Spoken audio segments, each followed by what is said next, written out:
Hello. Hello. હા, કોણ? હાજી, આપણે બરોડા કોર્પોરેશન માંથી બોલો. હા, કોણ બોલ્યા? હું ભીમ આર્મી ગુજરાત પ્રદેશ અધ્યક્ષ કમલેશભાઈ ધવલ વાત કરું છું. હા, બોલો. આપણે પેલું જે મકાનનો ઇસ્યુ છે, બારે બે લોકો ધરણા ઉપર બેઠા છે, કંચનભાઈ પરમાર કરીને, અમારા ભીમ આર્મીના અધ્યક્ષ છે બરોડાના. જી જી. 2010માં તમે ફાળવણીનો લેટર આપ્યો છે, કમિટમેન્ટ આપ્યું છે લોકોને. 2025 સુધી હજી તમે સર્વે નથી કર્યો કે કોઈ પણ જાતની એમને એમને સાહેબ કહું હા, હજુ તમારા કમલેશભાઈ કંચનભાઈની જોડે વાત કરી. હમણાં 4 મહિના પહેલા ડોક્યુમેન્ટ જમા કરાયા. હા, 4 મહિના પહેલા. હવે એના જે ડોક્યુમેન્ટ છે ને એ બીજા બધા વિસ્તારના છે પોલિસી પ્રમાણે. અત્યારે જ અમે તમારો ફોન હતો ને ડીવાયએમસી સાહેબ જોડે આજ ચર્ચા કરતા હતા. ડીવાયએમસી સાહેબે કીધું ડોક્યુમેન્ટ લઈને ચેક કરી અને એમને બુધવારે બોલાવી લો. તો મેં કીધું સારું. 2016માં તમે એ લોકોને ત્યાંથી હટાયા પણ ત્યારે. ડોક્યુમેન્ટ સાહેબ ત્યારે જમા નતા કરાયા લાભાર્થીઓ અમને જે પણ એમ સાધનિક નહીં, પુરાવા મારી રજૂ વાત સાંભળો. એમને હા બોલો. ડિમોલેશન ની આ બધી પ્રક્રિયા કેવી હોય કે જમીન માટે સુપ્રીમ કોર્ટ નો 2013 નો ઓર્ડર છે, બરાબર?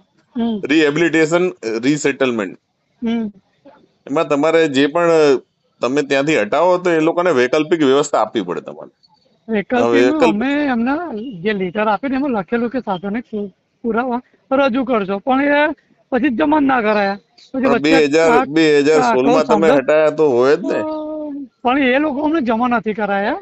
એટલે મેં કંચનભાઈને આજ વાત કરી એટલે એમને 4 મહિના પહેલા જ જમા ડોક્યુમેન્ટમાં કરાયા છે. શું શું જોઈએ તમારે આધાર કાર્ડ, રેશન કાર્ડ, ચૂંટણી કાર્ડ અને કઈ અને સાલનું જોઈએ? Light bill. ત્યાંનું સ્થળનું જ જોઈએ, જે જગ્યા પરથી એટલે એમ દબાણ નહીં, કઈ હટાયું ને સાલનું કઈ ત્યાંનું જ. સાલનું જોઈએ?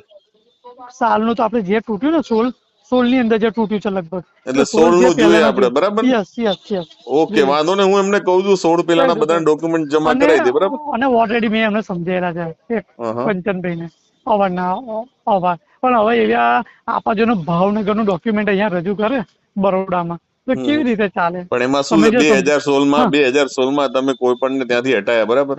હા વાત સાંભળો.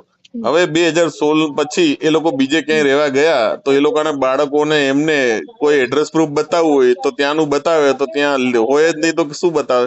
એટલે એ લોકોએ કદાચ ટ્રાન્સફર પણ કરાયું હોય. સારું, આપણે જોઈ લઈએ. હું અત્યારે કંચનભાઈને વાત કરીએ છીએ. કારણ કે એડ્રેસ જ્યાં રહેવા જાય ત્યાં પછી ટ્રાન્સફર કરાવવું જરૂરી છે, નકર બાળકોને બધે શિક્ષણમાં બધે હેરાનગતિ થાય. સારું, હું તમને કોલ કરું. અત્યારે કંચનભાઈ ના જોડે ના, વાત પણ એ કરું. આમાં શું થોડું ઘણું કદાચ કોકનું એડ્રેસ ચેન્જ થયું હોય તો એ બી તમારે ચલાવી હા, લેવું જોઈ જોઈએ લેશું જૂના નવા સાથે, જોઈ લેશું બરાબર? એટલે ડીવાયએમસી આનો સાહેબ નિકાલ જોડેથી કરાવી દો ને, કે ચોક્કસ. બધા જે ગરવીઓણા છે એ લોકોને તકલીફ પડે, સમસ્યા કરે, ભાડું ક્યાં સુધી ભરશે બધા? સારું, એ સાહેબ જોડે વાત કરી છે.